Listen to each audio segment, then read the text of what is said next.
Entonces, conocemos nosotros que la función de una válvula en cualquier orden de la vida, en la física mecánica, en la física hidráulica, todo donde se manejan fluidos, la función de una válvula es orientar el flujo, es decir, hacer que el flujo del fluido vaya hacia una determinada dirección e impedir el reflujo. Orientar el flujo con un gradiente mínimo. Entonces, las válvulas del corazón hacen exactamente eso. Orientan el flujo e impiden el reflujo, ¿no? Ustedes van a ver que el corazón tiene 4 válvulas, ¿no? Las que separan las aurículas y los ventrículos son la tricúspide y la mitral, la que separan la aorta y el ventrículo izquierdo, y la pulmonar y el ventrículo derecho son la sigmoidea aórtica y pulmonar, ¿no? Si nosotros miramos un corte transversal sobre la base del corazón, vamos a ver que en la sístole, las que separan el ventrículo izquierdo con la aurícula izquierda, sería la mitral, tiene 2 cúspides, ¿no? En sístole, estas válvulas están cerradas, es decir, las aurículas ventriculares durante la sístole están cerradas, ¿no? La mitral y la tricúspide. Si ustedes miran bien, durante la sístole está cerrada para que la sangre no vaya para las aurículas, es decir, impiden el reflujo. Y están abiertas la aórtica y la pulmonar, es decir, orientan el flujo. ¿Está? Ustedes miran esta área valvular, toda esta superficie valvular y esta superficie valvular es más o menos 4.5 a 6 centímetros. Había uno que se está riendo, ¿me está escuchando o no? ¿Quién es ese de anteojito y gorrita ahí? Parece que se está riendo. Escuchame, si no te vas nomás, no hay problema. Si no me vas a escuchar, más vale te podés ir. Ese que está tomando agua. Bueno, entonces, decíamos que las válvulas entonces impiden el reflujo y orientan al flujo. Dijimos que la superficie valvular de la mitral es 4.5 centímetros cuadrados a 6 centímetros cuadrados y la tricúspide también más o menos es la misma superficie. Y la sigmoidea y las válvulas aórticas y pulmonares, fíjense ustedes, también abiertas con un área de superficie que anda alrededor de 3.5 a 4.5 centímetros cuadrados las dos. Acuérdense bien porque estas son mediciones fisiológicas y anatómicas que tienen que acordarse al momento de hablar de estenosis e insuficiencias valvulares, ¿no? O sea que en sístole las que están cerradas son las auriculoventriculares y las que están abiertas son la sigmoidea aórtica y pulmonar. Mientras que en diástole, fíjense ustedes, están cerradas la sigmoidea aórtica y pulmonar y están abiertas las auriculoventriculares. Así, grandemente, como para tener una idea, ¿sí?, de la función de las válvulas. Esta es la curvita esa que ustedes conocen muy bien del electrocardiograma, la presión en el ventrículo izquierdo, la presión en la raíz aórtica, y la curva de volumen ventricular. Esta curvita está en todos los libros de fisiología, en el Guyton, en el CUSA y en el Gannon, en el libro de fisiología que ustedes busquen, está esa curvita, y después vamos a tratar de hablar desde el punto de vista fisiológico y fisiopatológico cómo se correlaciona el electrocardiograma con las curvas de presiones aórticas y ventriculares y la de volúmenes ventriculares, ¿no?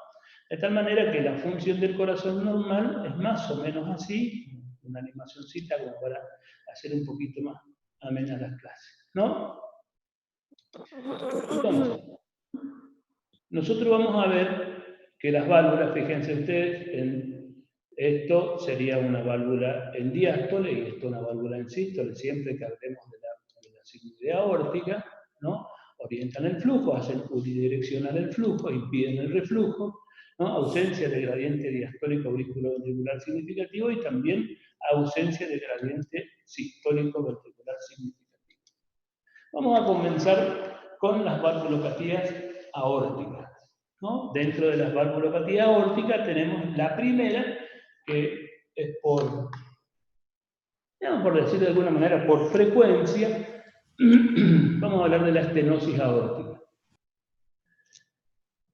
Estenosis significa que el área de orificio valvular se comenzó a estrechar, se comenzó a disminuir. Partiendo de ahí, si nosotros tenemos que el ventrículo izquierdo tiene que eliminar o inyectar la sangre hacia la raíz de la aorta y a todo el sistema, con un gradiente mínimo de presión, si comienza a estrecharse el orificio de apertura de la válvula aórtica, eso es lo que se denomina estenosis aórtica. Desde el punto de vista clínico o conceptual, podemos decir que la estenosis aórtica es una obstrucción al flujo de sangre que proviene del ventrículo izquierdo.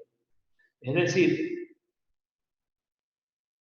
la sangre que proviene del ventrículo izquierdo, que debe ir en forma anterior hacia la aorta y el resto del organismo, sufre una obstrucción en el tracto de salida. Fíjense ustedes, en la animación acá, normalmente el corazón se contrae y la sangre que está diagramada acá en rojo sale sin ningún problema. ¿Qué pasa cuando hay una obstrucción en la válvula, en el tracto de salida y sobre todo en la válvula sigmoidea? La sangre no sale en forma directa ni con un flujo laminar, sino que aumenta la velocidad de salida porque tiene que pasar el mismo volumen en menor tiempo, el mismo volumen en el mismo tiempo, pero con un orificio más chico, entonces la velocidad del flujo sanguíneo aumenta, y al aumentar la velocidad no sigue siendo un flujo laminar y se hace un flujo turbulento. Y ahí es donde comienzan a aparecer algunos hallazgos semiológicos.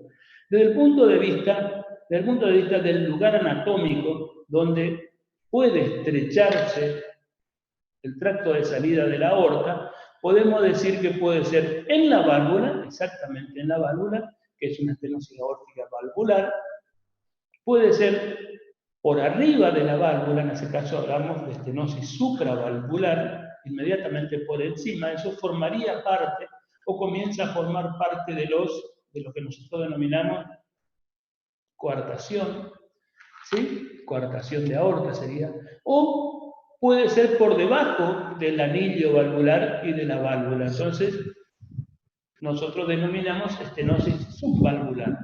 Las estenosis aórticas subvalvulares forman parte de una... ¿Me están escuchando bien? ¿Alguien quiere preguntar algo? ¿Alguien quiere preguntar algo? ¿No? Entonces sigo. Estábamos en las estenosis aórticas subvalvulares, las que están por debajo del anillo valvular y del aparato valvular. Esas forman parte de lo que nosotros denominamos miocardiopatías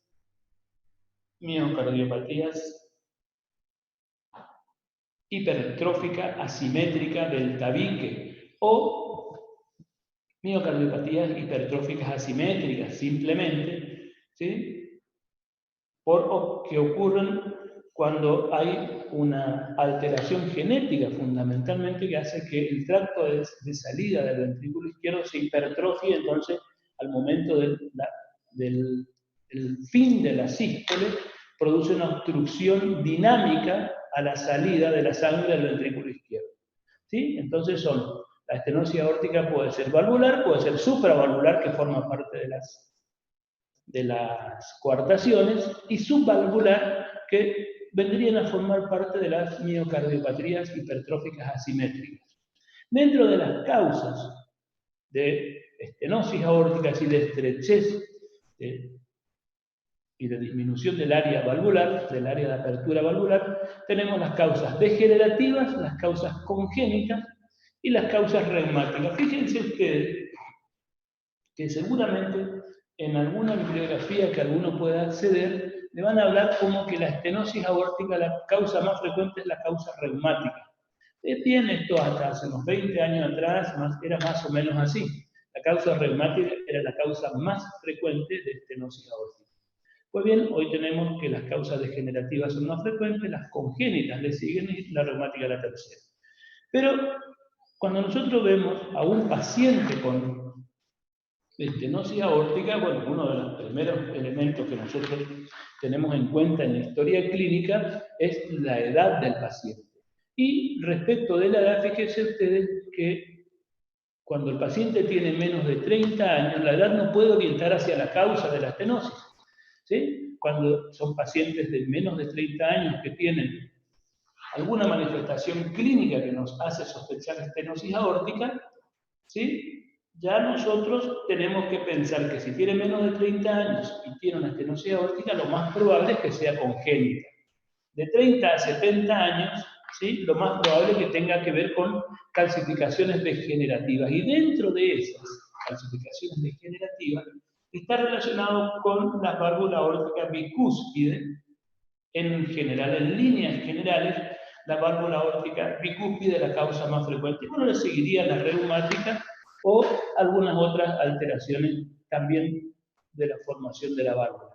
También existe la válvula aórtica unicúspide, que también es otra de las causas frecuentes de estenosis aórtica en personas de 30 a 70 años. Y después de los 70 años, sin duda que estamos hablando de las causas degenerativas, digamos. Así que eso a tener bien en cuenta al momento de evaluar a un paciente con estenosis aórtica. Después de los 50, 60 años comenzamos a ver fundamentalmente a pensar a las causas degenerativas. Pero si son personas jóvenes, deberíamos pensar en causas congénitas, sobre todo de menores de 30 años.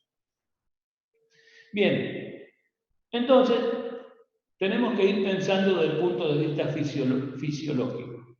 El área de la válvula sigmoidea aórtica comienza a disminuir. Entonces el ventrículo, ¿qué tiene que hacer? Tiene que hacer más fuerza. ¿Por qué? Porque tiene que soportar más presión y superar esa presión. Entonces, desde el punto de vista fisiopatológico, la estenosis aórtica comienza siendo una sobrecarga de presión. Acuérdense bien, la estenosis aórtica hay una sobrecarga de presión. Eso es claro. Y después vamos a diferenciarla bien de la insuficiencia aórtica, que hay una sobrecarga de volumen. Son dos cosas distintas. Sobrecarga de presión cuando se estrecha el orificio valvular. Y sobrecarga de volumen cuando hay una insuficiencia, es decir, cuando no se cierra bien la válvula en la diástole. Dos cosas distintas, pero para ir diferenciándolas. Es decir, comienza siendo una sobrecarga de presión. Esta sobrecarga de presión va a producir una hipertrofia concéntrica, es decir, un agrandamiento de las paredes porque están sometidas a más carga. Hay una hipertrofia concéntrica de la masa ventricular. Esto aumenta el estrés parietal, y hasta cierto punto el estrés puede ser normal, digamos, la poscarga puede ser normal, ¿no? Entonces, hasta esta instancia, digamos, sobrecarga de presión, hipertrofia concéntrica, estrés normal, la fracción de eyección es normal. ¿Saben lo que es la fracción de eyección, no es cierto? ¿Tienen idea de lo que es la fracción de eyección? Todo queda en serio, no dicen ni que sí ni que no. Estos son términos fisiológicos que tienen que ir a buscar el significado. Tienen que ir a buscar el significado porque forman parte de las preguntas que nosotros tenemos que hacer. Si ustedes quieren, vayan anotando todas las variables fisiológicas de las cuales nosotros hablamos, y al final de la clase, o no, al comienzo de otra de las charlas, seguramente el martes que viene voy a tenerla yo, al comienzo de la otra, ustedes me anotan y me dicen, doctor, yo quiero hacerle una pregunta. ¿Qué significa tal cosa? Y puedo explicar, y bueno, yo lo voy a ir haciendo. Pero ahora vamos a hablar de esto.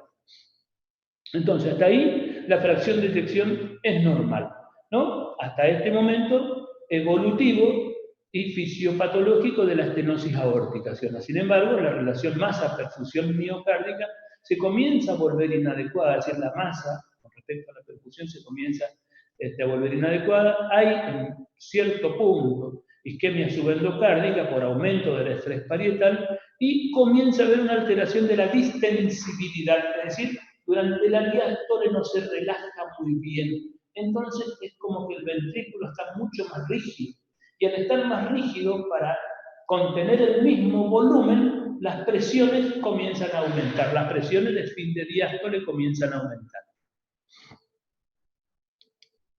¿Sí? Y acá es el momento donde comienza a haber daño miocárdico cuando hay alteración en la alteración en la perfusión, es decir, la relación masa-perfusión miocárdica, comienza a haber dilatación, el estrés parietal se hace mucho mayor y aumenta mucho más la poscarga porque aumenta la masa ventricular y ahí comienza a haber disminución de la fracción de eyección. Es decir, todo lo que vimos antes es un mecanismo fisiopatológico y fisiológico normal. Y después comienza a haber, cuando ya hay alteración de la distensibilidad y la hipertrofia es tal que la relación masa-perfusión se vuelve inadecuada, comienza a haber dilatación. Y cuando comienza a haber dilatación, aumenta mucho más el estrés parietal y aumenta mucho más la poscarga. Y acá es el momento donde comienza a disminuir la fracción de eyección ventricular. Y cuando comienza a disminuir la fracción de eyección es porque tiene menos fuerza el ventrículo para mandar ese volumen de sangre hacia adelante a través de un orificio valvular muy estenosado. ¿Ya? Desde el punto de vista clínico, lo que nosotros podemos decir es que, en general, los síntomas suelen aparecer cuando el orificio del área valvular está por debajo de 0,7 centímetros cuadrados. ¿Sí? Algunos por ahí desde el punto de vista clínico le van a decir o fisiológico que aparecen cuando el área valvular está por debajo de 1 centímetro cuadrado. También puede ser, no hay ningún problema, no vamos a discutir respecto de eso. La otra cosa es que también dentro de la parte clínica lo que podemos decir que tiene una tríada sintomática. Fíjense ustedes que nosotros hablábamos de que había un desbalance entre la masa ventricular izquierda y la perfusión miocárdica, ¿no? Si hay un desbalance entre la perfusión y la masa, ¿qué es lo que aparecería desde el punto de vista clínico? El dolor de pecho, es decir, el ángulo. El ángulo es justamente la angina de pecho cuando el organismo exige más volumen minuto, aparece el ángulo. El otro elemento clínico es la disnea de esfuerzo, ¿no? Que es porque aumenta la presión de fin de diástole. ¿Se acuerdan que le decía que quedaba más rígido? Entonces, al quedar más rígido el ventrículo izquierdo y tener que albergar el mismo volumen, la presión de fin de diástole aumenta. Y la presión de fin de diástole aumenta y la presión para atrás también aumenta. ¿Qué significa para atrás del ventrículo izquierdo? Significa que la aurícula izquierda tiene una presión más alta, tiene que contraerse con más fuerza, entonces la aurícula izquierda también se hipertrofia. Y las presiones para atrás de la aurícula izquierda, ¿de qué hablamos nosotros? Hablamos de las venas pulmonares. Entonces, y las presiones para atrás en las venas pulmonares aumenta la presión en las venas pulmonares.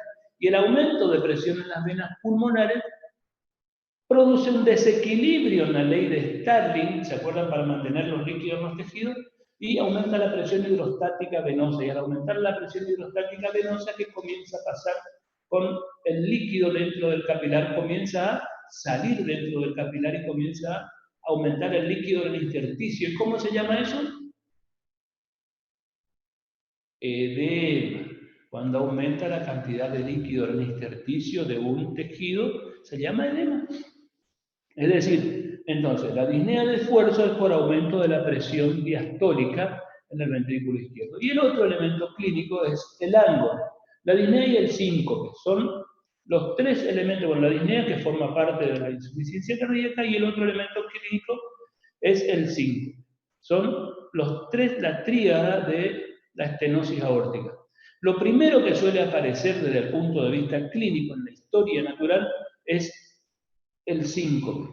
Lo que aparece segundo es el ángulo y lo último que aparece es la disnea, porque lo último que aparece es la disnea de la insuficiencia cardíaca. Cuando aparece la disnea como parte de la insuficiencia cardíaca, la estenosis aórtica es severa y la expectativa de vida es más corta. Es decir, entonces nosotros tendríamos una persona de 40, 50, 60 o 70 años cuyo motivo de consulta puede ser síncope, puede ser dolor de pecho, Acá tenemos que diferenciar entre las enfermedades vasculares, digamos, entre la cardiopatía isquémica y la valvulopatía, la estenosis aórtica, y otras entidades que después de los 50 años pueden dar síncope. Así que hay que tener presente diagnósticos diferenciales de síncope. ¿Está? El otro motivo de consulta puede ser el dolor de pecho, cuando hace algún esfuerzo, y cede cuando deja de hacer el esfuerzo, cede con el reposo. Si comienza con el reposo, con el esfuerzo, cede con el reposo o con nitrito y dura 15 minutos y es precordial. Ese es el concepto de angina de pecho. ¿Sí? Y el otro motivo de consulta puede ser falta de aire o disnea. Edema de miembros inferiores, intolerancia al decúbito, disnea paroxística nocturna, que forman parte de los elementos clínicos de la insuficiencia cardíaca. En el examen físico de estos pacientes podemos encontrar, ¿se acuerdan las características cuando hablábamos de semiología del pulso? Un pulso que es parvus tardus. ¿Qué significa parvus tardus? ¿No? Parvus significa de una amplitud pequeña, ¿no? Es pequeño. Y tardus, semiológicamente, si nosotros palpamos la carótida y palpamos el ápex, nosotros vamos a ver que la sístole comienza, y cuando comienza la sístole, el ventrículo bascula hacia adelante y pega sobre la pared posterior del tórax. Entonces nosotros palpamos el ápex.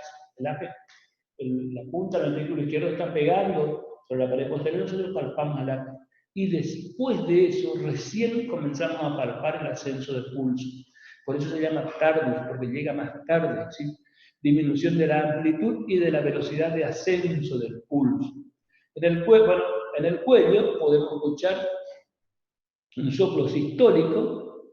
Un soplo sistólico, acuérdense que el aumento de la velocidad ocurre durante la sístole. Y durante la sístole no es que termina el primer ruido y aparece el soplo, sino que termina el primer ruido y hay un pequeño milésimo, digamos más o menos 0.5 segundos o 0.04, 0.08 segundos, en los que no hay ningún ruido y después aparece el soplo. Si ustedes se ponen a mirar las fases del ciclo cardíaco, la sístole y la diástole, a su vez se dividen en 3 segmentos, que son entre el primer y el segundo ruido, sístole, y entre el segundo y el primero, diástole. A su vez, entre el primero y el segundo podemos dividirla en 3 tercios. Inmediatamente después del primer ruido de la protosístole. En el medio es la mesosístole y al final, antes del segundo ruido, es la telesístole. Es decir, el soplo que nosotros escuchamos en la estenosis aórtica es mesotelesistólico o mesosistólico, eyectivo se dice porque tiene una forma a su vez que es particular, que es romboidal. Ahora vamos a ver. ¿Sí? Es decir, un soplo sistólico eyectivo y de acuerdo a la velocidad hasta podemos escuchar, palpar un frémito. Un frémito es la expresión palpable de un soplo. Es decir, en el cuello podemos tener un soplo sistólico y frémico, y en el corazón, en el ápex, podemos tener un latido hipertrófico, que es el latido sostenido que yo le decía en el ápex. ¿Sí? Podemos escuchar un clic sistólico de eyección antes de que se abra, cuando se cierran las aurículos ventriculares, hasta que se abre la sigmoidea aórtica, hay un periodo que se llama periodo de eyección, periodo de contracción isovolumétrica sistólica. Y cuando se abren las aórticas y pulmonares, sobre todo la aórtica que está estenosada porque está calcificada, se puede escuchar un clic de apertura que es sistólico. Y a partir de ese clic comienza el soplo. ¿Sí? El soplo eyectivo en el ápex, que habitualmente se escucha en el ápex, o generalmente en el foco aórtico. ¿Sabe dónde queda el foco aórtico? El foco aórtico auscultatorio. en el segundo espacio intercostal a la derecha, ¿sí? Segundo espacio intercostal a la derecha del esternón, y que se irradia al cuello y hacia las regiones infraclaviculares. Esas son las características del soplo, del soplo sistólico de la estenosis aórtica.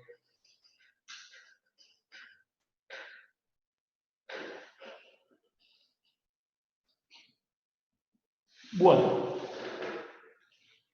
¿alguien quiere preguntar algo hasta ahora de lo que vamos charlando? ¿Nadie? Bueno, seguimos entonces. ¿Qué puede pasar en el transcurso de la evolución desde que comienza la hipertrofia ventricular izquierda? Y puede haber lo que se llama muerte súbita. ¿Sí? Todos los pacientes que tienen cardiomiopatía o miocardiopatía, sobre todo si son hipertróficas y tienen cierto grado de isquemia miocárdica, pueden hacer en su evolución una muerte súbita, generalmente por arritmia. ¿Cuál es la evolución natural de la estenosis aórtica? Bueno, durante mucho tiempo es asintomática.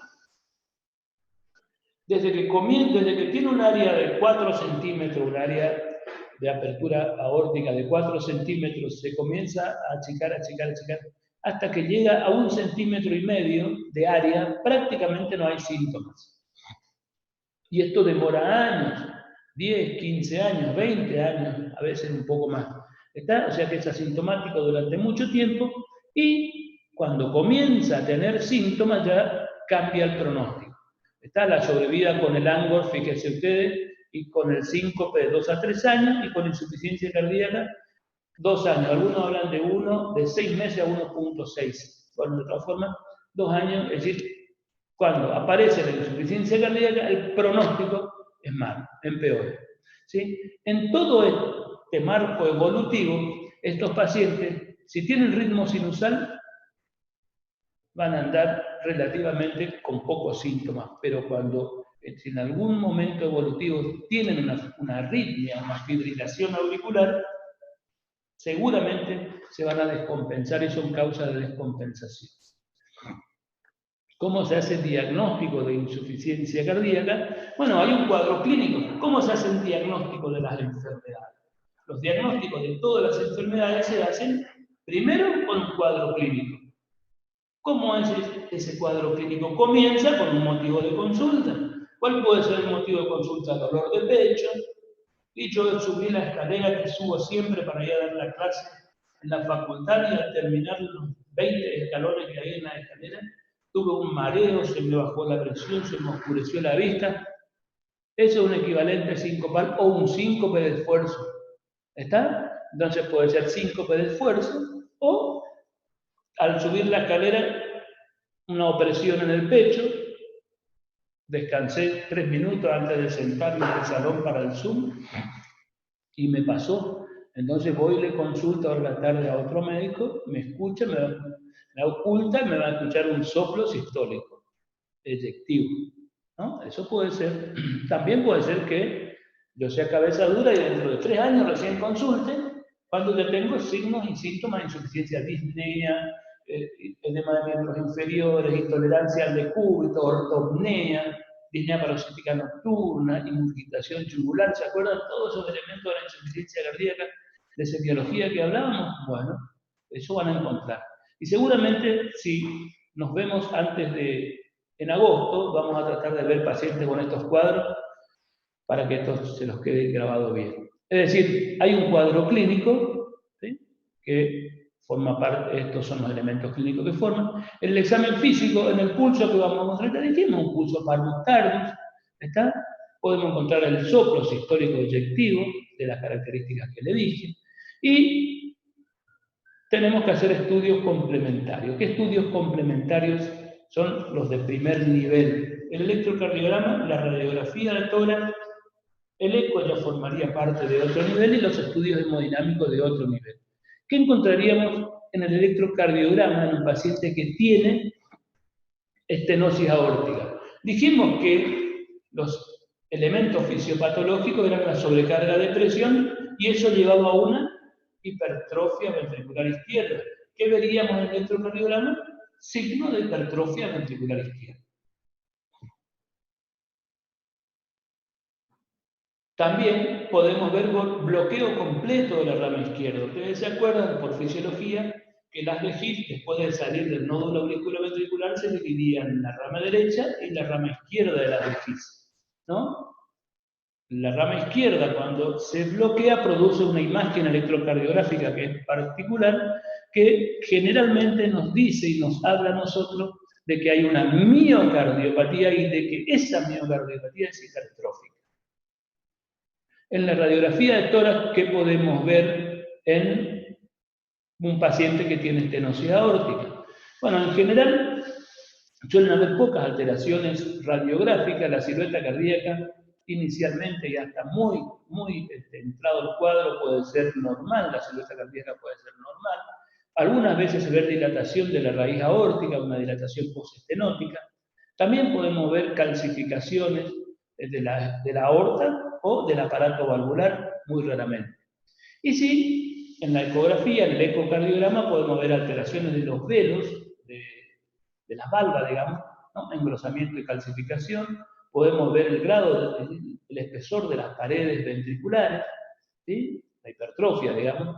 Y al Doppler, en el Doppler podemos medir velocidades, presiones y gradientes de presiones. Digamos, podemos medir la presión dentro del ventrículo, podemos medir la presión dentro de la raíz aórtica, ¿no? Y calcular el gradiente de las dos presiones. Y a través de eso podemos calcular el área de apertura aórtica. Podemos calcular por planimetría, mirando directamente en una vista, o podemos calcular por Doppler. Y las dos formas son bastante correctas y muy aproximadas a la realidad.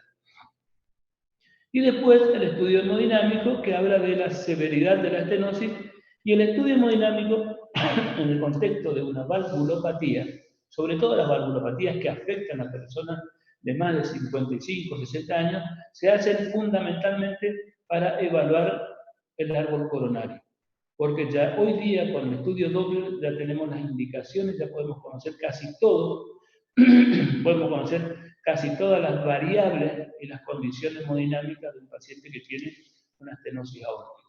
A la exploración física dijimos que tiene, bueno, un pulso, que es parvitardo, y acá vemos el primer ruido cardíaco que aparece después del QRS, el electrocardiograma, y después, porque está el estímulo eléctrico, y 0.04 segundos después del estímulo eléctrico comienza la contracción ventricular. ¿Sí? Y ahí se cierran las válvulas auriculoventriculares cuando comienza la contracción ventricular. Se cierra la mitral y la tricúspide, comienza a subir la presión y cuando la presión en el ventrículo izquierdo supera la presión en la raíz aórtica, clic de apertura aórtico, que se llama clic de apertura aórtico, y el soplo sistólico que es romboidal. ¿Está quedando claro hasta ahora? ¿Sí? Bien, seguimos entonces. A veces acá tenía un sonidito. Doctor, una pregunta. Usted dijo que los dos estudios principales a pedir sería entonces el electro y la radiografía nada más. No, yo dije que los estudios de primer nivel, no dije que son los principales ni los únicos. El primer nivel significa en el consultorio, cuando arriba al paciente a tu consulta, que vos le estás viendo en tu consulta. Es el primer nivel. Después tenés el segundo y el tercer nivel, digamos. Una vez que vos tenés y tenés electro con hipertrofia, tenés radiografía, decís, bueno, yo necesito un eco para ver otra. El eco se puede pedir en bidimensional y el Doppler. Hoy se piden los dos juntos. ¿Está? Sí, está, gracias. No es que son lo más importante. Sí, entendí, Max. ¿Quedó claro? Sí. Bueno, seguimos entonces. Fíjense ustedes, este esquemita es para tener una idea de que de acuerdo a la longitud o al tiempo que se escucha el soplo de la estenosis aórtica, ¿sí? Podemos hablar desde el punto de vista clínico de que una estenosis aórtica moderada o severa. Ustedes saben muy bien que desde el punto de vista fisiológico y normalmente la sístole del ventrículo izquierdo es más corta que la del ventrículo derecho. ¿No es cierto? Entonces, cuando nosotros escuchamos el primer ruido y el segundo ruido cardíaco, se pueden escuchar desdoblados en la mayoría de las personas, Y el primer componente es el componente izquierdo, es decir, componente aórtico, y el segundo componente es el componente pulmonar, ¿no? Entonces, cuando la estenosis aórtica es leve, aparece el soplo, proto-meso-sistólico, y el segundo ruido cardíaco, que aparece el componente aórtico y el componente pulmonar. ¿Qué pasa cuando la estenosis aórtica se hace severa? Cuando se hace muy severa. La sístole del ventrículo izquierdo se hace cada vez más larga. Entonces, cuando comienza el periodo diastólico, se comienza a relajarse y se cierra primero la pulmonar, y el componente pulmonar es el primero que se escucha. Y el segundo componente del desdoblamiento del segundo ruido es el componente aórtico. A eso se le llama desdoblamiento paradójico del segundo ruido cardíaco. Y el desdoblamiento paradójico del segundo ruido cardíaco ocurre en la estenosis aórtica severa. ¿Queda claro hasta acá? ¿O hay otros tipos de desdoblamiento? Doctor, sí. Pregunto algo. Entonces, ¿la estenosis aórtica es un soplo mesosistólico o protomesosistólico? Es mesosistólico, mesotelesistólico. Y cuando, en algunas circunstancias, cuando después del primer ruido aparece el soplo, generalmente ya uno piensa en otra valvulopatía, no en una estenosis aórtica, más bien piensa en una insuficiencia mitral, porque ni bien se cierra la válvula ya aparece el ruido, digamos, es punto. Cuando hablamos de valvulopatía estenótica y sobre todo de la sigmoidea, nunca es ni bien termina el primer ruido, sino que termina el primer ruido y hay un pequeño espacio de silencio y después sí. ¿Está?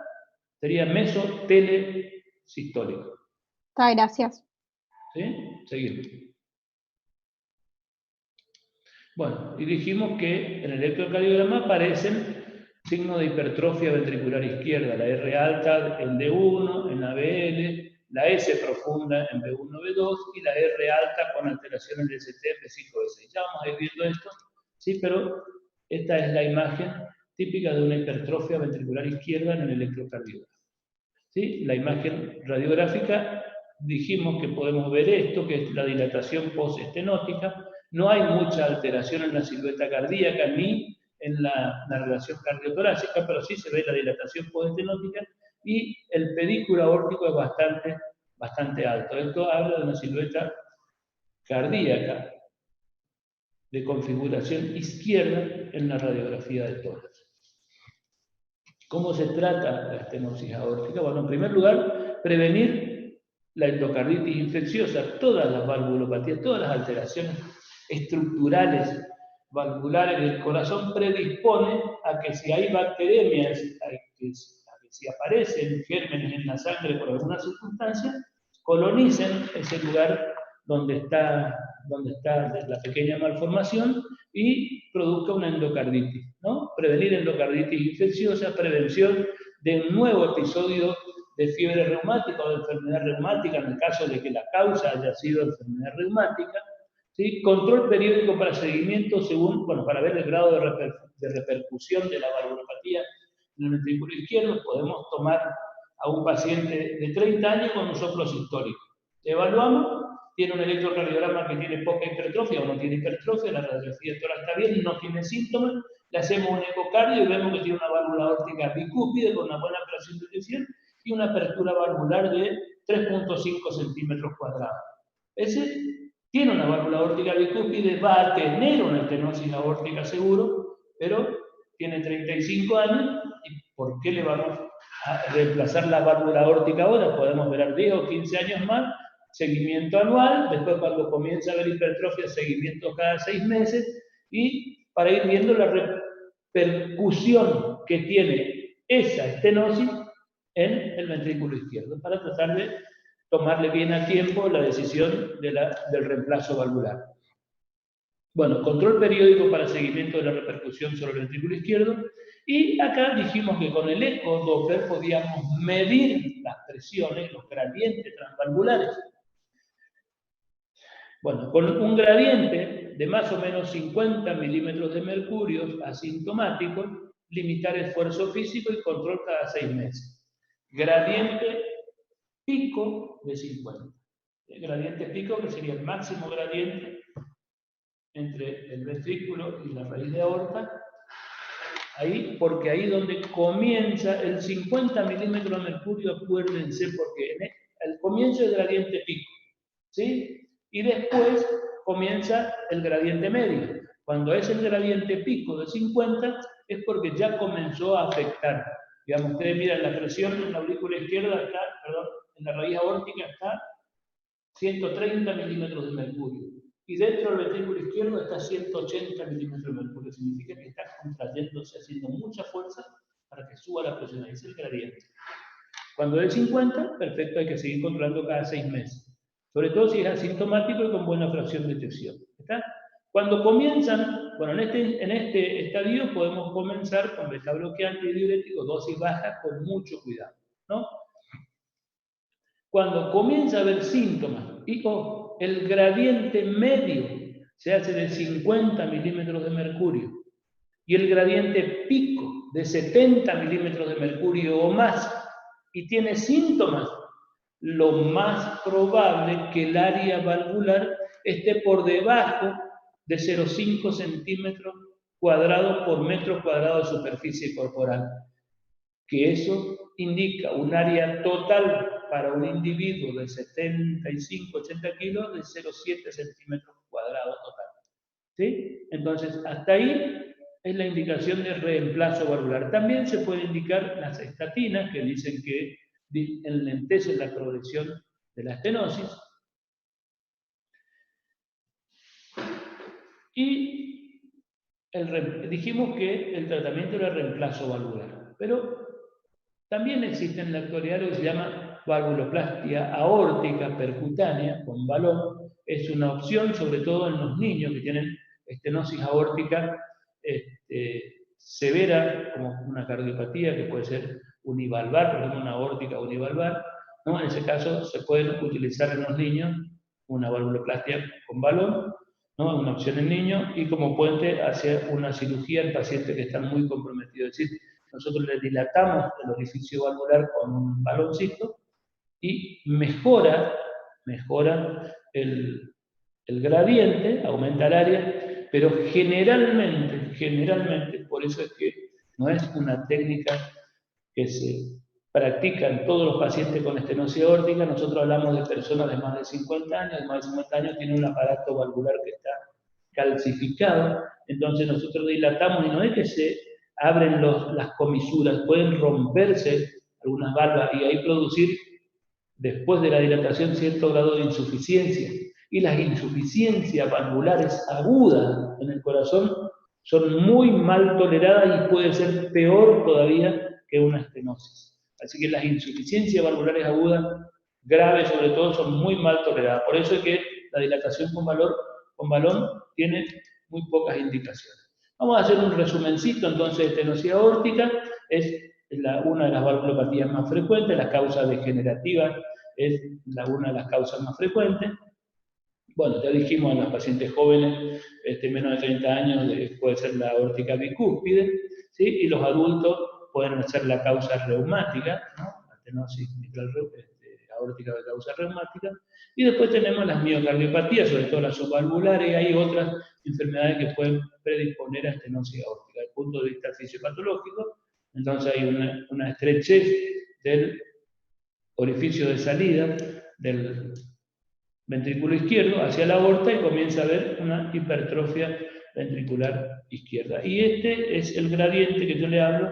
El gradiente, por ejemplo, fíjense ustedes, esta es la curva de presión aórtica y esta es la curva de presión intraventricular. Esto es lo que se llama gradiente pico y toda una integración en tiempo de toda esta superficie de gradiente medio, ¿no? Cuando el gradiente pico inicialmente está en 50, seguramente el gradiente medio va a estar en 35 o poco menos, ¿sí? Ahí el tratamiento médico de la estenosis es leve, hay seguimiento cada 6 meses. Cuando el gradiente pico, o sea, desde acá hasta acá, es más de 50, más de 70, dijimos, hablamos de estenosis aórtica severa. Y la integración de toda esta superficie, que es el gradiente medio, es lo que hace que hablemos de estenosis aórtica severa.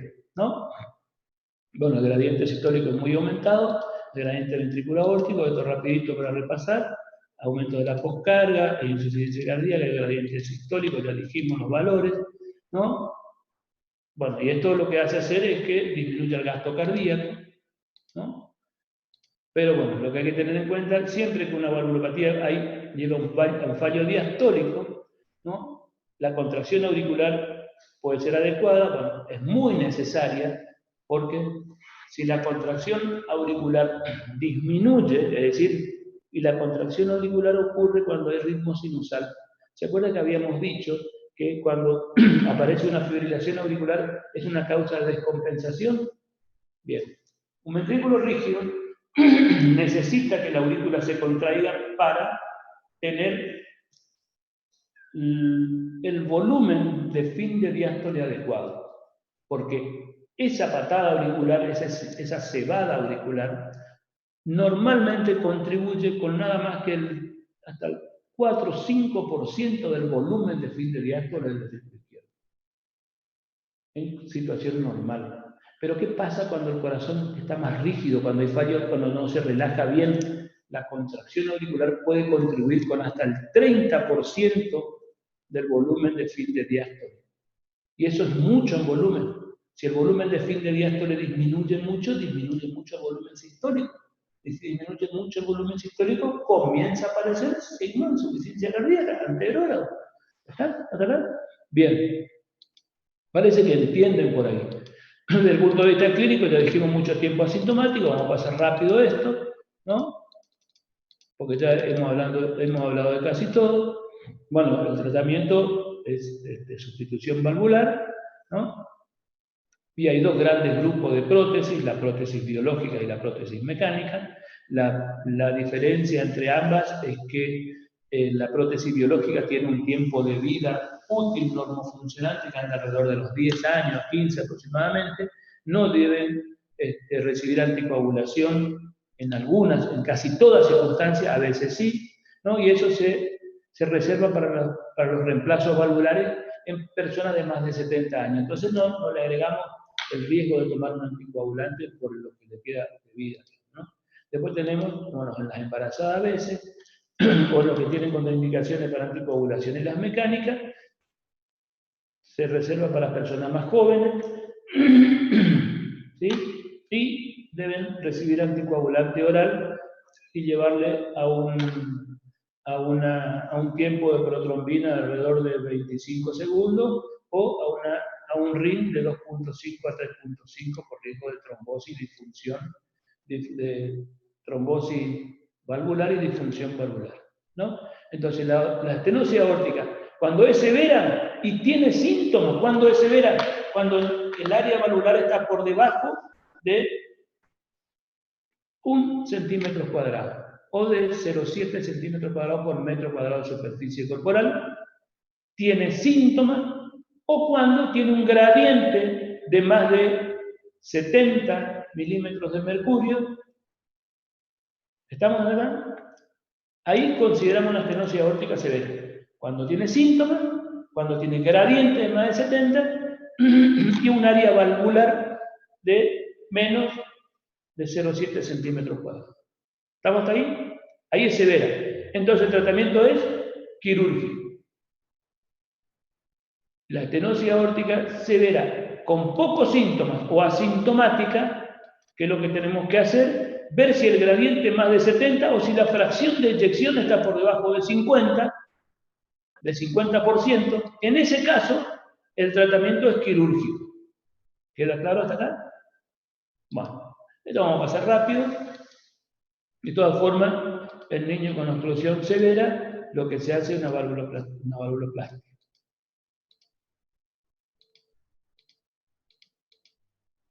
Bueno, un casito clínico como para distendernos 5 minutos y después seguimos con las otras valvulopatías.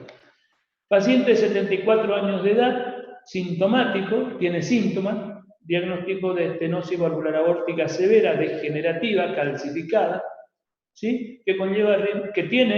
Conserva ritmo sinusal y una función ventricular izquierda dentro de parámetros normales. ¿Qué significa función ventricular izquierda dentro de parámetros normales? Perdón, que tiene una fracción de eyección conservada, ¿no? ¿Cuál cree usted que sería la actitud terapéutica correcta? No está indicada la intervención por su avanzada edad.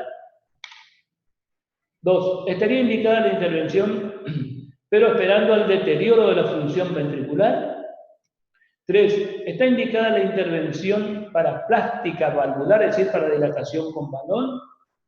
4. Está indicada la intervención quirúrgica para sustitución valvular aórtica por una prótesis mecánica y posterior anticoagulación oral por esta vía,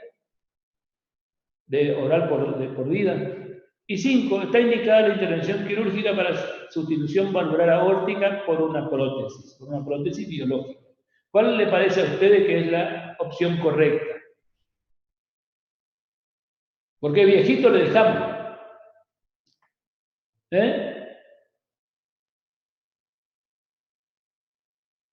La 5. Ah, muy bien. Ahí una hizo seña que la 5. El otro hizo seña también que estaba bien. Bueno, la 5 parece ser la opción más correcta. Ojo, ojo, la opción es la 5. Muy bien. ¿Cuál puso uno ahí? Nicolás Rodríguez. ¿Qué pasó, Nicolás? Nicolás, ¿te fuiste? Doctor, una pregunta. La 5 dice que le pondría una prótesis. Y usted dijo que con la prótesis tendría anticoagulación y biológica, una prótesis biológica. Ah, está, gracias. La anterior es una prótesis mecánica. ¿Sí? ¿Bien? Sí, está bien. Bueno, ¿cuál es el tratamiento de lesión de la estenosis aórtica sintomática? Sustitución de la válvula. Dijimos, estenosis aórtica sintomática. Si es sintomática, lo más probable es que sea severa. Y los criterios de severidad ya dijimos cuáles eran. El área valvular y el gradiente de presión.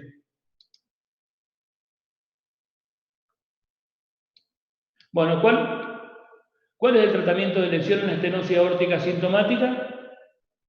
Sustitución de la válvula. ¿Estamos hasta acá? Vamos a hablar de la insuficiencia aórtica. Doctor, una pregunta, por favor.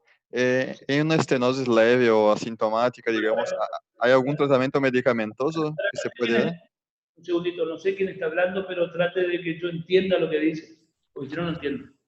En una estenosis, digamos, asintomática o con pocos síntomas, ¿hay algún tratamiento medicamentoso que se puede dar o solamente recomendaciones y acompañamiento? Bueno, bien, ya habíamos dicho que si es oligosintomática y concurre con otras entidades, como por ejemplo la hipertensión arterial, hay que tratar la hipertensión arterial, ¿no? Solo para disminuir la progresión de la valvulopatía y la estatina, el betabloqueante si tiene frecuencia cardíaca muy alta, como para manejar la frecuencia cardíaca, y dosis baja de diuréticos, siempre teniendo cuidado con no producir la hipovolemia, porque eso puede ser peor.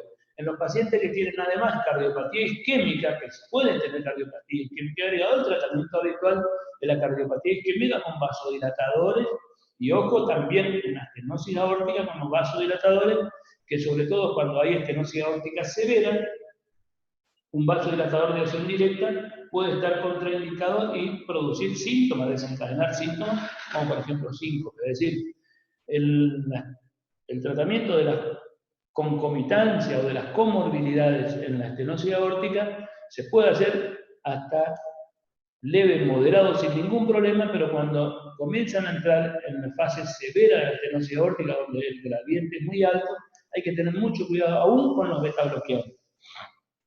Pero se le puede indicar inicialmente a todos.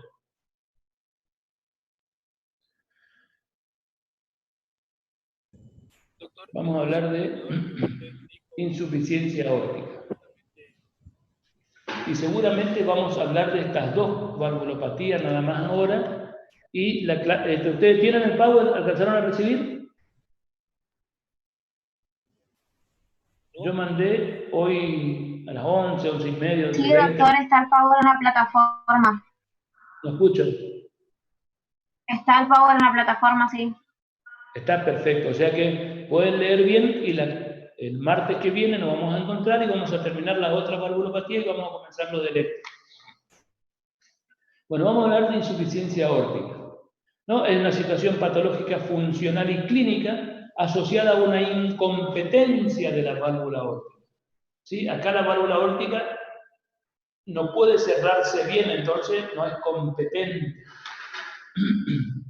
No se cierra bien durante la diástole, ¿sí? Entonces hay una incompetencia de la válvula aórtica, ¿sí? Nosotros vemos que la función normal del corazón es así, y que pasa en la insuficiencia aórtica. Fíjense ustedes, cuando se relaja, entra sangre al ventrículo izquierdo desde la aurícula izquierda y desde la raíz de la aorta. Entonces, habíamos dicho que en la estenosis aórtica, por la obstrucción al tracto de salida, había una sobrecarga de presión. Acá hay una incompetencia de la válvula aórtica y hay un reflujo de sangre desde la raíz de la aorta hacia el ventrículo izquierdo durante la diástole. Y durante la diástole también viene sangre desde la aurícula izquierda. Entonces el volumen de sangre que va a pasar por el volumen de sangre dentro del ventrículo izquierdo va a ser mayor. Entonces, desde el punto de vista ya, el razonamiento nos tiene que decir que desde el punto de vista fisiopatológico, en la insuficiencia aórtica hay una sobrecarga de volumen. Desde el punto de vista de la etiología, este sí tiene más causas que pueden producir insuficiencia aórtica, secuela de fiebre reumática, 60%, la endocarditis infecciosa, otra causa frecuente, la degeneración mixomatosa de los vasos sanguíneos, ¿no? El síndrome de Marfan, que es una alteración de la síntesis del tejido conectivo, ¿no? Otras malformaciones congénitas, dilatación, agenesia de alguna valva. La disección de aorta es otra de las causas de insuficiencia aórtica. Dilatación del anillo valvular en las dilataciones miocárdicas severas. Y hay otras causas, como por ejemplo algunas enfermedades reumáticas o autoinmunes, el lupus eritematoso sistémico, la artritis reumatoidea, por ejemplo, pueden ser causas de insuficiencia aórtica, es decir, de una incompetencia de la válvula aórtica durante la diástole, produciendo un reflujo de sangre hacia el ventrículo izquierdo. Entonces, nosotros dijimos que eso que pasa durante la diástole, la incompetencia diastólica de la sigmoidea aórtica, lo que va a hacer es que va a aumentar el volumen de fin de diástole del ventrículo izquierdo, ¿no? Aumenta el volumen de fin de diástole del ventrículo izquierdo. Y cuando hay aumento del volumen de fin de diástole del ventrículo izquierdo, la cavidad que pasa al ventrículo, ¿qué le pasa al ventrículo izquierdo? Comienza a dilatarse. Hay dilatación de la cavidad del ventrículo izquierdo, ¿sí? Si hay aumento del volumen y dilatación, siempre con aumento de la masa ventricular aumenta la postcarga, porque aumenta la tensión total de la masa ventricular. Entonces, al aumentar la postcarga por aumento de la tensión total de la masa ventricular, ¿eso a qué se denomina? Eso se denomina hipertrofia ventricular izquierda. Entonces, hay aumento del volumen de fin de diástole e hipertrofia, y eso va a desencadenar, o es lo que nosotros denominamos un remodelado ventricular izquierdo. Cuando aparece este remodelado ventricular izquierdo, comienza a haber deterioro de la función sistólica en el ventrículo izquierdo. Resulta que todo esto en la insuficiencia aórtica se desarrolla con más tiempo, y ahora vamos a ver, sobre todo la insuficiencia aórtica crónica, que es la que nosotros desarrollamos, ¿cierto? ¿No? Se ve con más tiempo.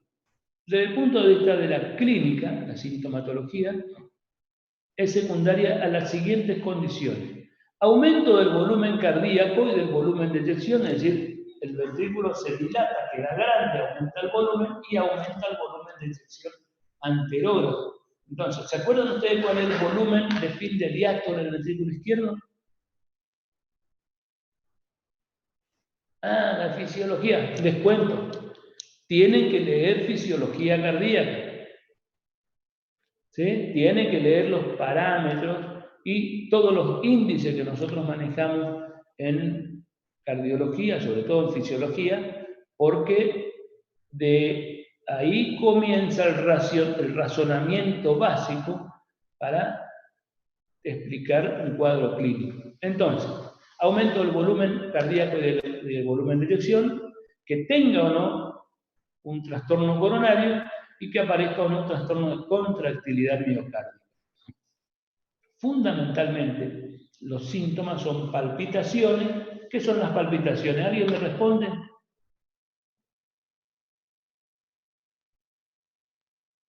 La percepción de lo que serían los latidos del corazón. ¿Cómo? La percepción aumentada de los latidos del corazón. ¿La percepción qué? De los latidos del corazón. La percepción de un latido puede ser como concepto, ¿está bien? Normalmente los latidos no se sienten. Cuando sentimos es una palpitación. Puede ser. Bueno, palpitaciones, angina. ¿Cómo definirían al ángulo ustedes? Ya le dije recién, ¿no es cierto? Angina, traten de definir coherentemente lo que es la angina, ¿no? ¿Qué otro elemento clínico más? La disnea, la ortopnea, la disnea paroxística nocturna y el edema de pulmón. ¿Esto qué es? Esto todo forma parte de lo que nosotros denominamos insuficiencia cardíaca. ¿Qué podemos encontrar en el examen físico de un paciente, de una persona que tiene insuficiencia aórtica? El pulso. ¿Qué característica tiene el pulso? El pulso dijimos que los síntomas dependían del volumen ventricular y del volumen sistólico, del volumen eyectado. Normalmente son grandes volúmenes y se eyecta más de 75 o 85 mililitros, ¿no? O centímetros cúbicos en una sístole. Imagínense ustedes, en un segundo que se expulsen 85 mililitros. ¿Qué va a pasar? ¿Qué va a pasar con el pulso? El pulso va a ascender rápido y va a descender rápido. Eso se llama, y va a ser alto. ¿Cómo se llama? Magnus Celer. El pulso es Magnus Celer, o sea, ascenso y descenso rápido. También se denomina pulso de Corrigan o Magnus Celer. ¿Sí? Si nosotros miramos en el cuello a un paciente, vamos a ver que se mueve, ¿sí?, la arteria carótida, ¿no? Se mueve y nosotros decimos que tiene una danza arterial del cuello. Eso va a imprimir a la cabeza un movimiento como del perico, como del loro. ¿Vio cuando el loro está parado en el árbol que hace así? Que se llama signo salutatorio, o como cuando uno está saludando a otra persona. Se llama signo salutatorio de Muset. También hay otros signos, como por ejemplo, cuando nosotros le presionamos la uña sobre el dedo, en el tercer dedo, vemos que hay un determinado nivel, un determinado momento que se pone sangre, se va la sangre, y nosotros miramos y la zona que es roja y la zona donde está exsanguinada tiene un movimiento de vaivén respecto de donde le estamos presionando, el movimiento de vaivén de la columna sanguínea, que ese habla de la presión también diferencial aumentada, se llama signo capilar de Quinn. En el ápex, si palpamos el ápex es el latido apical o la punta del corazón. Normalmente, ¿dónde está?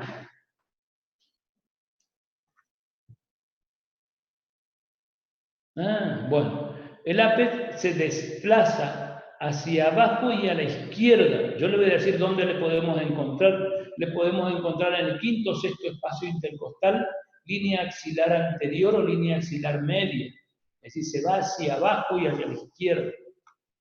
Después me tienen que decir ustedes dónde es normal, es decir, latido, el ápex desplazado. El latido habitualmente es hiperdinámico, es decir, se mueve mucho. Y vamos a la ocultación. ¿Qué vamos a encontrar en la ocultación? Acá hay una incompetencia de la válvula que cuando se cierra no tiene que pasar sangre desde la aorta hacia el ventrículo izquierdo. ¿No? Entonces, la válvula aórtica, las sigmoideas, se cierran mal y pasan sangre. ¿Cuándo se cierran las sigmoideas? ¿En la sístole o en la diástole?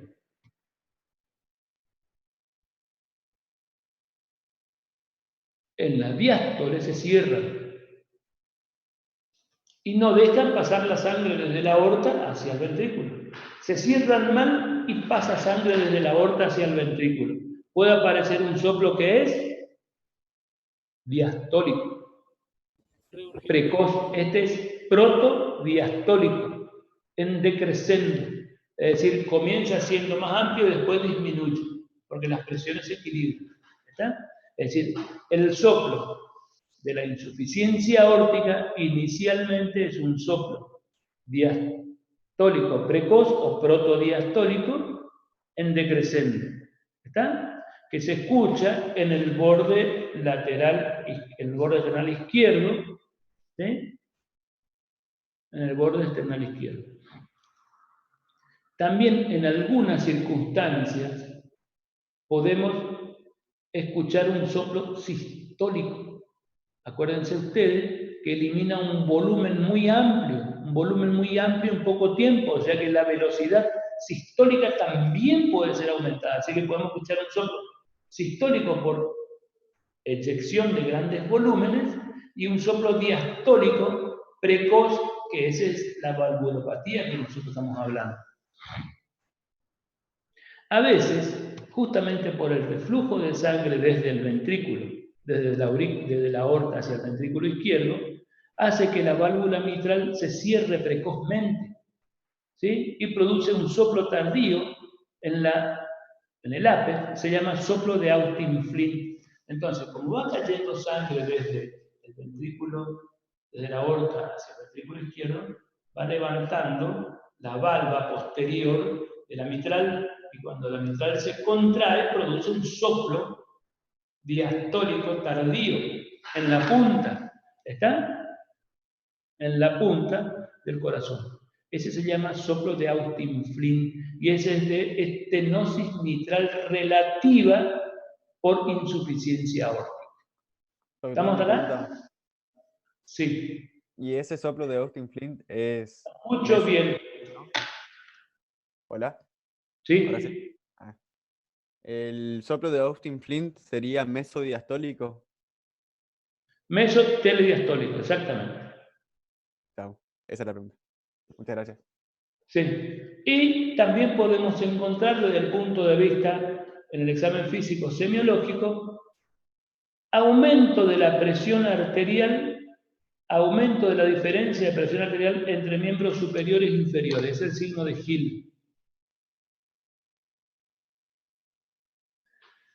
Y también podemos encontrar, si ustedes se ponen a pensar desde el punto de vista fisiológico, ¿sí? Si le tomamos la presión arterial a una persona, la presión sistólica va a estar mucho más alta por el volumen sistólico que está eyectando.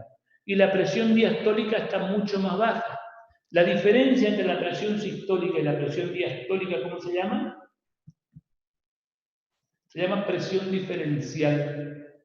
Y en la insuficiencia aórtica aumenta la presión diferencial.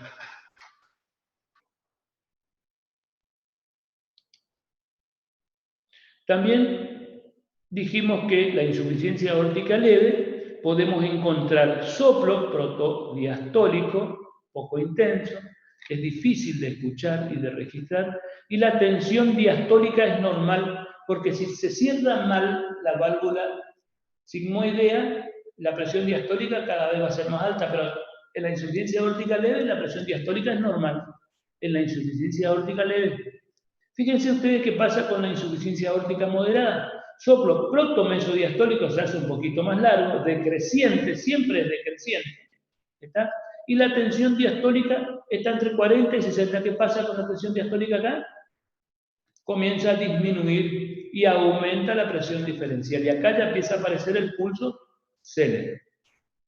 En la insuficiencia aórtica moderada. Y en la insuficiencia aórtica severa, todo el cortejo sindromático que habíamos descrito. ¿Sí? Y la presión diferencial aumenta mucho más con la presión diastólica por debajo de 40 milímetros de mercurio y hasta muchas veces llega a cero. La presión diastólica llega a cero, obviamente, cuando hablamos de insuficiencia aórtica severa. La historia natural y las complicaciones. La historia natural de la insuficiencia aórtica, largo periodo asintomático, ¿no? Cuando inician los síntomas, bueno, aparecen los signos de insuficiencia cardíaca o síntomas de insuficiencia cardíaca, disnea, congestión pulmonar. Bueno, y esto ya nos está traduciendo un deterioro de la función contráctil miocárdica. Bueno, acá es muy importante el diagnóstico temprano de caída de la fracción de eyección, porque es el momento de comenzar a pensar en la indicación quirúrgica, que puede ser reemplazo o valvuloplastia. Entonces tenemos que el diagnóstico, ¿cómo hacemos diagnóstico de la insuficiencia aórtica? Siempre dijimos que en todas nuestras entidades, en la enfermedad que sea, siempre hay un cuadro clínico o un motivo de consulta. El cuadro clínico, entonces, tiene que comenzar seguramente con palpitaciones, a veces, muchas veces, en una evaluación precompetitiva, muchas veces en una evaluación laboral, sí podemos encontrar esto, ¿está? Tenemos que, obviamente, pensar en que puede ser el soplo de insuficiencia aórtica, hay que pensarlo, hay que escuchar el segundo ruido y concentrarse inmediatamente después, porque es muy difícil de escuchar, ¿sí? O sea que hay que hacer una anamnesis y un examen físico. Bueno, desde el punto de vista de los estudios complementarios del electrocardiograma, ¿qué vamos a ver? Y agrandamiento ventricular izquierdo, signo de sobrecarga, hipertrofia ventricular izquierda. La radiografía, dijimos que en la estenosis aórtica la radiografía daba pocas alteraciones. Tenemos que mirar muy bien, las alteraciones podrían ser la dilatación postestenótica, la silueta cardíaca tardíamente se hace grande, la dilatación postestenótica y a veces las calcificaciones del aparato valvular o de las valvas, la calcificación aórtica, eso, y la relación cardiotorácica prácticamente variaba poco. Pero ¿qué pasa en la insuficiencia aórtica? En la insuficiencia aórtica ya hay alteraciones tempranas en la silueta cardíaca, ¿no? Cardiomegalia, dilatación de la raíz aórtica y puede haber signos de congestión pulmonar. ¿Está? Bueno, en el ecocardiograma, gran valor en el diagnóstico y seguimiento para la toma de decisiones. Ahora vamos a ver qué elementos tenemos en cuenta para tomar la decisión de reemplazo valvular. Acá vemos, bueno, vemos los velos de las valvas, digamos, la severidad de la insuficiencia, la dilatación de las cavidades y la fracción de eyección. Bueno, el estudio hemodinámico siempre para una evaluación prequirúrgica y en esta entidad, en la estenosis aórtica y en la insuficiencia aórtica para evaluar otras patologías asociadas. Y dentro de esas otras patologías asociadas, la más frecuente es la cardiopatía isquémica. Entonces, al momento de definir la técnica quirúrgica y lo que se va a hacer, digamos, vamos a hacer un reemplazo valvular, pero también tenemos que corregir la cardiopatía isquémica. A veces antes con dilatación, es decir, con angioplastía, y otras veces se programa ya la revascularización quirúrgica con puente. Bueno, entonces, fíjese usted, el soplo, normalmente el soplo de la estenosis, de la insuficiencia aórtica, es un soplo diastólico, no tiene esta característica. El soplo diastólico con esta característica es cuando la insuficiencia aórtica es muy severa. Normalmente tiene esta característica. Es protodiastólico.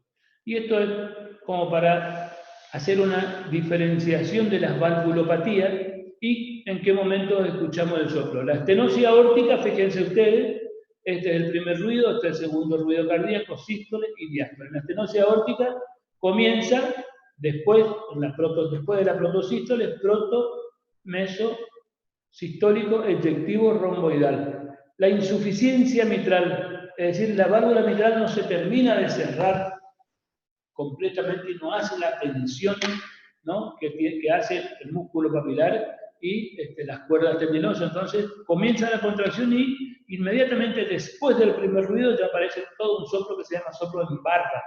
Este se llama romboidal o en diamante, soplo en barra. El prolapso mitral, el prolapso de la válvula mitral aparece en la mesotelesístole.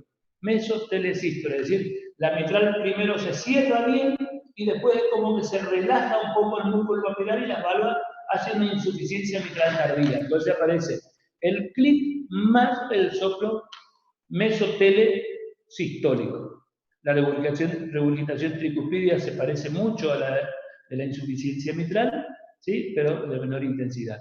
Y los soplos diastólicos, fíjense ustedes, la regurgitación aórtica es en decrescendo y es protodiastólico, que puede aumentar después de acuerdo a la severidad. Y el de la estenosis mitral comienza cuando el llenado rápido ventricular izquierdo y con la contracción auricular. Es decir, es proto-meso-diastólico eyectivo. Un repaso de los soplos, ¿no?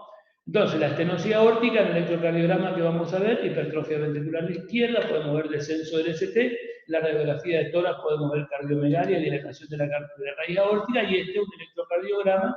Fíjense ustedes las ondas R altas en B5, B6, las S profundas en B2 y B3, y las ondas R altas en B1, los signos de sobrecarga ventricular izquierda. La radiografía, silueta cardíaca grande, es decir, cardiomegalia. Fíjense ustedes que hay poca dilatación de la raíz aórtica y el pedículo es más corto. ¿Qué podemos, en la ecografía, qué podemos ver que nos muestra en la insuficiencia aórtica? Bueno, una información anatómica, las dimensiones de la raíz aórtica, el tamaño del jet, ¿sí?, y volumen del jet regurgitante. Podemos ver el flattering de la mitral, ¿sí?, y el diámetro sistólico del ventrículo, que cuando es más de 55 milímetros hay mayor riesgo de insuficiencia cardíaca, y podemos ver también signo de disección. Eso es lo que vemos en el ecocardiograma de la insuficiencia aórtica. Cuando la fracción regurgitante, es decir, las dimensiones del chorro regurgitante, es mayor del 30%, ¿sí?, si se eyecta 80 mililitros de volumen sistólico y lo que vuelve es 35 mililitros, bueno, ahí estamos hablando de una insuficiencia aórtica significativa, ¿no? Y cuando supera el 50% es grave. El cateterismo, vamos a ver también lo mismo. El tratamiento de la insuficiencia aórtica, prevención de la endocarditis infecciosa, de otro evento de fiebre reumática, control periódico para evaluar la evolución clínica y la dilatación del ventrículo izquierdo, limitación de la actividad física. Bueno, acá no se puede hacer deporte de alto rendimiento, actividad isométrica fundamentalmente, ¿no? Y los vasodilatadores como la nifedipina reduce la progresión. Es decir, acuérdense ustedes que tienen la presión sistólica generalmente está más alta, entonces les relajamos más a todo el territorio vascular y mejora la perfusión con disminución de la velocidad de progresión de la insuficiencia valvular. Y el tratamiento definitivo, cuando llega a un punto, que ahora vamos a ver cuál es el reemplazo valvular, ¿no? Cuando se decide, cuando es ese punto que hay que decidir el reemplazo valvular, cuando aparecen los primeros síntomas de aumento de presión en la aurícula izquierda o ANGO. O sea, insuficiencia aórtica sintomática, angina o signo de sobrecarga auricular izquierda o signo de congestión pulmonar, indicación de reemplazo valvular.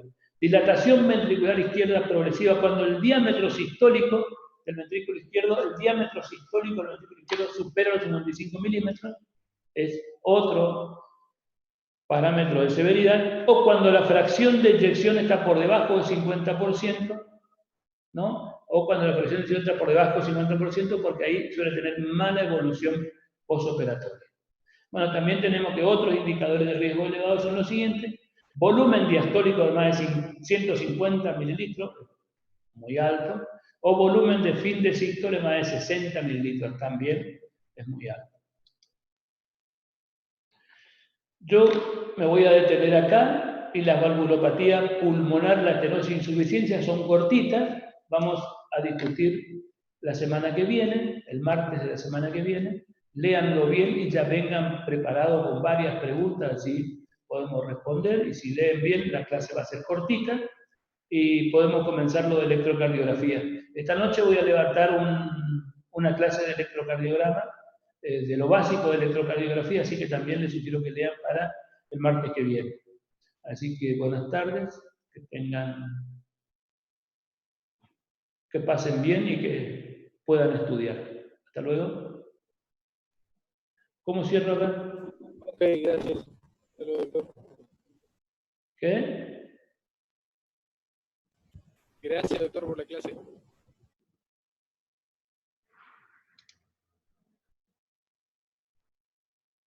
¿Cómo cierro acá?